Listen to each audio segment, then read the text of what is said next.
Hello my dear student, welcome to Vivek education centre. यदि आप लोग भी 18 मार्च को, ठीक है, इकोनॉमिक्स का पेपर देने जा रहे हैं तो आपके लिए वीडियो बहुत ही इंपॉर्टेंट होने वाला है। ठीक है, इससे पहले हम लोगों ने ऑब्जेक्टिव का पूरा सोल्यूशन कर दिए हैं। यदि आप लोग नहीं देखे तो चैनल पर जाकर जरूर देख लीजिएगा, सर्च कीजिएगा यूट्यूब पर विवेक एजुकेशन सेंटर। आप लोगों को यूट्यूब पर मिल जाएगा इकोनॉमिक्स का पूरा ऑब्जेक्टिव का आंसर की। ठीक है, यहाँ हम लोग सिर्फ ओनली सब्जेक्टिव का आंसर बताने जा रहे हैं। ठीक है, ओनली सब्जेक्टिव का। यदि आप लोग अभी तक चैनल को सब्सक्राइब नहीं किया तो चैनल को सब्सक्राइब कर लीजिए, और पीडीएफ वगैरह लेना चाहते हैं तो डिस्क्रिप्शन मेरा व्हाट्सएप ग्रुप और टेलीग्राम ग्रुप दोनों को आप लोग ज्वाइन कर लीजिए। ठीक है, ओरिजिनल पेपर है और आप लोगों को 100% सही आंसर की आप लोगों को बताया जाएगा। ठीक है, आप लोग धैर्य बना के पूरा वीडियो को देखिए। यदि आप लोग अभी तक चैनल को सब्सक्राइब नहीं किए तो जरूर चैनल को सब्सक्राइब कर लीजिए। ठीक है, चलिए बिना लेट के पहला क्वेश्चन देखते हैं हम लोग। देखिए, पहले टाइप देख लेते हैं हम लोगों को क्या क्या कितना क्वेश्चन हम लोगों को बनाना रहता है। ठीक है, देख लीजिए 1 से 30 तक लघु उत्तरीय प्रश्न किन्हीं 15 प्रश्नों का ही उत्तर देना रहता है। ठीक है, 30 क्वेश्चन शॉर्ट क्वेश्चन रहता है। ठीक है, आप लोग को किन्हीं 15 को बना देना है। हम लोग 15 क्वेश्चन का आंसर पूरा पूरा बता देते हैं। ठीक है, आप लोग नोट करते जाइएगा।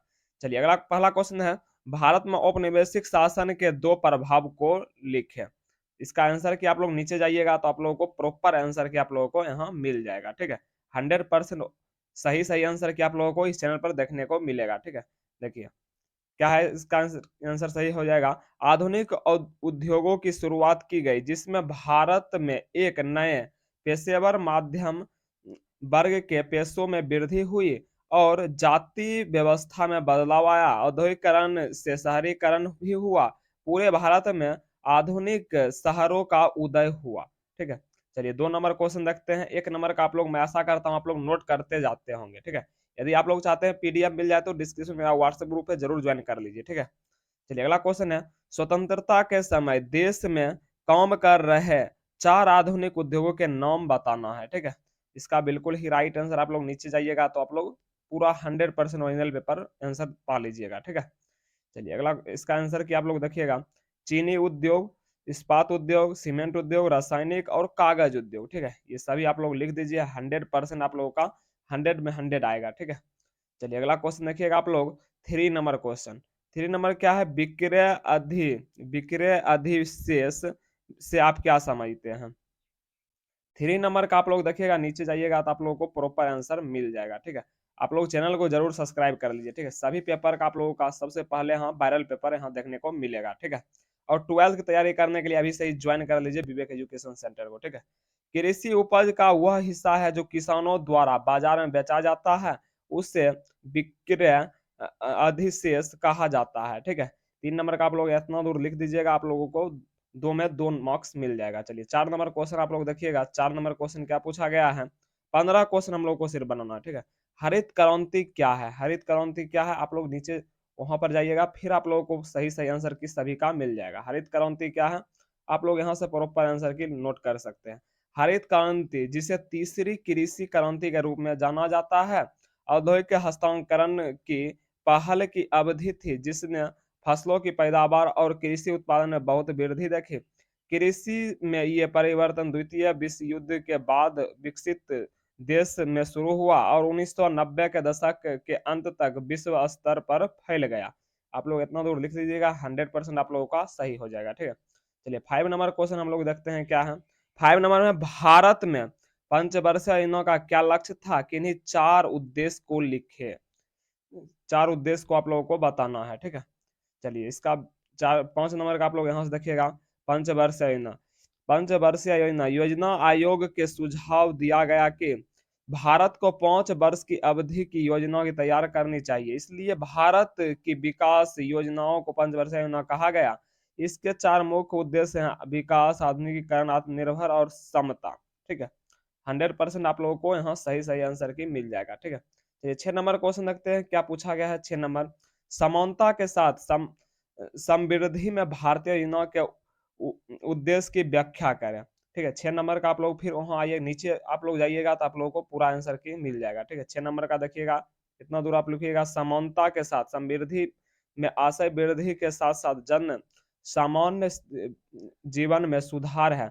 समृद्धि के साथ साथ समानता भी महत्वपूर्ण है। प्रत्येक भारतीय को अपनी बुनियादी जरूरतों जैसे एक सभ्य शिक्षा और स्वास्थ्य देखभाल और धन के वितरण की असमानताएं भी समृद्धि के साथ साथ कम होनी चाहिए। ठीक है, आप लोग इतना दूर लिख दीजिएगा। उसके बाद आप लोग सब आंसर के हम लोग सिर्फ बता रहे हैं। ठीक है, आर्थिक सुधारों का उद्देश्य मुख्य उद्देश्य वैश्वीकरण के युग में प्रवेश करना चाहिए, क्योंकि भारत की अर्थव्यवस्था की विकास दर बहुत धीमी है, तो उसे गति प्रदान करने के लिए भारत में आर्थिक सुधारों भी आवश्यकता पड़ती है। 8 नंबर का आप लोग इतना दूर लिखिएगा। किसी भी देश द्वारा, इतना आप लोग लिख दीजिएगा। ठीक है, किसी भी देश द्वारा घरेलू घरेलू उद्योगों अथवा उत्पादों के संरक्षण के लिए इसे बढ़ाया जा सकता है। आप लोग इतना इतना आप लोग लिख दीजिएगा। ठीक है, 15 देख लीजिए आप। 15 शॉर्ट में आप लोगों को बनाना रहता है। ठीक है, 15 क्वेश्चन इतना दूर तक आप लोग लिख दीजिएगा पूरा, आप लोगों का 100% सही हो जाएगा। वही लॉन्ग में आप लोगों से ये सभी क्वेश्चन पूछा गया। ठीक है, लॉन्ग में भी आप लोग देख सकते हैं। ठीक है, लॉन्ग में आप लोगों को एक दो पढ़ के हम बता रहे हैं। यदि आप लोग अभी तक चैनल को सब्सक्राइब नहीं किए तो चैनल को जरूर सब्सक्राइब कर लीजिए। ठीक है, जिससे आप लोगों को सबसे पहले नोटिफिकेशन देखने को मिले सभी क्वेश्चन का। लॉन्ग में देखिए क्या पूछा गया है। ब्रिटिश शासन काल में भारतीय धन निष्कासन से आप क्या समझते हैं।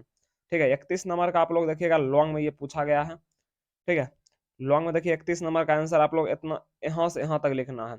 भारत में ब्रिटिश शासन के समय भारतीय उत्पाद का वह हिस्सा है जो जनता के उपभोग लिए उपलब्ध नहीं नहीं था, तथा राजनीतिक कारणों से जिसका प्रवाह इंग्लैंड की ओर से रहा था, जिसके जिसके बदले में भारत को कुछ नहीं प्राप्त होता, उसे आर्थिक विकास या धन निष्कासन की संज्ञा दी गई। ठीक है, आप लोग यहाँ से यहाँ तक लिख दीजिएगा। ठीक है, 100% ये ओरिजिनल पेपर आ चुका है। ठीक है, चलिए 32 नंबर का आप लोग यहाँ से आंसर लिखिएगा। भारत जैसे विकासशील देश के रूप में आत्मनिर्भरता का पालन करना चाहिए। आवश्यकता है कि क्योंकि आत्मनिर्भरता का पालन न करने से विदेशी हस्तक्षेप बढ़ता है। एग्जाम्पल, आत्मनिर्भरता से अभिप्राय किसी देश का किसी वस्तु के लिए दूसरे देश पर निर्भर न रहकर खुद उसका उत्पादन करने से है। ठीक है, उसके बाद देखिएगा, सेवा क्षेत्र के तीव्र विकास के लिए उत्तरदायी प्रमुख कारक कौन से हैं।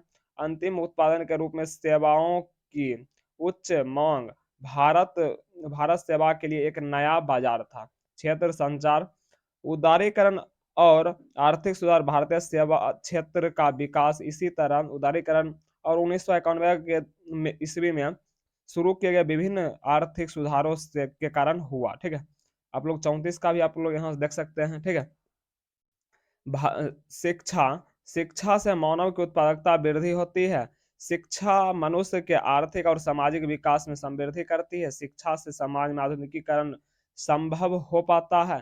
शिक्षा से ही मनुष्य उत्पादन के साधनों का उच्च प्रयोग करते हैं। ठीक है, आप लोग यहाँ से प्रॉपर आंसर सभी का आंसर की नोट कर सकते हैं। यदि आप लोग इसका पीडीएफ लेना चाहते हैं तो डिस्क्रिप्शन में मेरा व्हाट्सएप ग्रुप है, आप लोग पूरा आंसर की ले सकते हैं। ठीक है, यदि आप लोग अभी तक चैनल को सब्सक्राइब नहीं किए तो जरूर चैनल को सब्सक्राइब कर लीजिए। ठीक है, ऑल सब्जेक्ट का आप लोगों का यहाँ वायरल पेपर देखने को मिलता है। और 12th का तैयारी करने के लिए ये एग्जाम खत्म होने के बाद 11th का, ठीक है, जस्ट 12th का आप लोगों का फाउंडेशन बैच स्टार्ट हो रहा है। आप लोग कोई भी सब्जेक्ट से हैं तो आप लोग जुड़ सकते हैं। ठीक है, विवेक एजुकेशन सेंटर में। आज के लिए इतना है, फिर मिलते हैं किसी नेक्स्ट वीडियो में।